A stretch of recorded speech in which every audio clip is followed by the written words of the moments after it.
I just love Blender, especially this version 4. Version 3 was already great progress, and now version 4 has more features that I needed for modeling. Quick silly things. Okay, so I wanted to just discuss how to create something like this, or how I did that. And let's start with a new general, don't save it, cube. All right, so we start with a cube. And one thing I think I did is I simply subdivided that initially. So I went to add a modifier and not subdivide, just generate, there it is, subdivision surface, and I left it with the default. So I just went to apply that. So now I have a whole bunch of facets that I could select individually. If I go to the modeling and say I want to select facets, I could do this. And you could select everything, except it's only going to select what you actually see. So you need to look around. And you notice in the past I would go up here to rotate around. That's a round trip I'd like to avoid. I know I can do a shift selection to keep adding to that selection. But one thing I found that you can actually use on my laptop, I have this thumb pad or touchpad. Normally you use it like the mouse to move the mouse around with a single finger, but if you put 2 fingers on it, you get to rotate around here, so it's much faster. And so I use the shift selection to keep adding to that, and before you know it, you have added and selected everything here. Now there is one that's highlighted and doesn't seem to turn the same color as the others. That's just a current selected facet. Don't worry about it, and if you're not sure, you can shift click to add or remove it from the selection. Same thing with these. Right. So whichever is currently selected, you'll see a white border around it. But when you deselect it, it's obviously a different appearance. It's not highlighted in orange like the other ones here. So make sure you have everything selected. And even if you don't have one specifically added like this, you can still do a shift and select, well, it's going to show this most recent one added. And so now we have all of these polygons, and what I'm going to do is simply extrude them. Now there's an extrusion tool here that's pretty powerful. There's a lot of different types of extrusions. I'm going to do along the normals or individual. In this case, I think it'll be the same thing. So I'm going to go extrude. No, see, it's extruding them all, and then if you go too far, it's inverting them to the inside. That's not what I want. So let's do them individually. Extrude individual will have each of them go their own way and they don't stay connected. Now, there is another thing I like to do. Let's do it just about this far. And then I want to add some angles here. So that's a bevel you can add right here. And while we have still these facets selected, you simply add a little bit of a bevel there. And then you need to select these polygons if you want to. That's a pretty quick one if you select like something like this here. Well, let's say we do this later. We actually are going to not do the bevel thing right now here, because eventually at the end I'll do something like another extrusion, individual extrusion, so each of those bevels get extruded. But let's keep that for the very end. So right now I'm going to actually, oh yeah, I know what I did. I reduced the size, inset faces. So each of these faces, if you grab that circle and go to the inside, to the outside you cannot go, but to the inside you can make them a little bit smaller. And then that way, again, if you want a different angle, you can inspect it with the 2 fingers on the touchpad. And I don't know if that works also with a tablet. But here we go now. We'll go back to individual extrusion.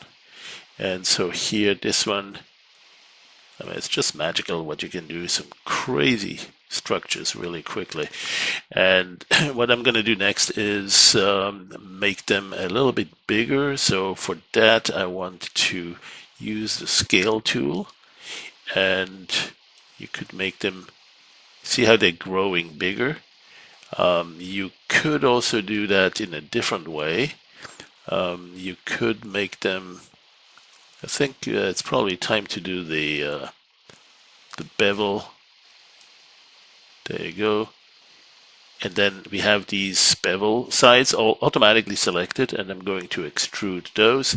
Now we could do that individually so they don't stay connected, right? Or we could have them not individually, but like along normals, but they stay connected. And here we go. Right.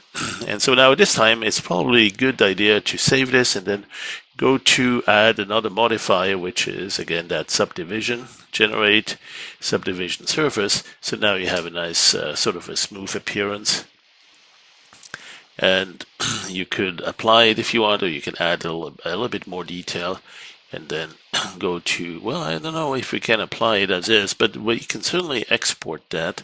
So let's go to export to OBJ. And I have it down here on my external drive for Blender. It's not the 23rd of December anymore. It's actually 23, the year 2023. I'm going to call this Weird 2. And I'm going to say I want call this normal UV coordinates. Well, I don't have texture maps on it, so it may not matter. But let's just leave them there just in case. And then I'm going to also add some PBR extensions. I don't think I have any, but we can certainly add some later anyway. And there it is. So let's have a look at this in Howler. So here's one I did earlier in Howler, and I'm going to go from scratch and clear this and create about the same thing. So in fact, this time I'll take a gradient as the background. Let's give it a gradient that's a nice little space coloring. I don't know, something like this. Wait, that's not my gradient. I should see a gradient here. Linear gradient. There you go. Okay, so I want to have this as the background. Maybe I'll need it again. I'll store a copy here. And then now let's go see and find our 3D geometry. Go to the render filter, render geometry, and that's where our OBJ parser lives for the geometry. I'm going to go down to my external drive, and I think it remembered actually. There it is. No, that was an elephant. Let's go here, Weird 2. And there it is. All right. Now, in order to have it appear kind of centered or close enough, you can see I chose load placed on ground. The default is verbatim, so it may not be exactly the same location. Let's load it again.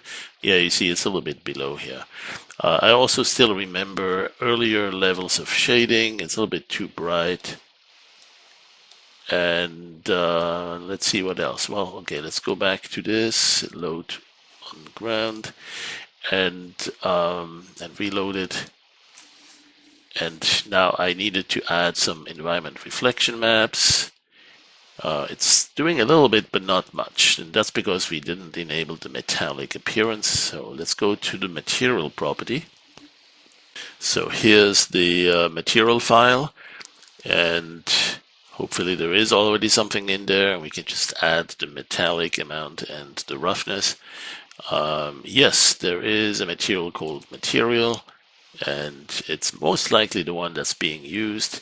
There is in fact PM0, so let's give it a very high level, let's say 0.8, and some dispersion or roughness, but not that much. Let's give it a 0.2 and save that, Control S, and then simply reload the model.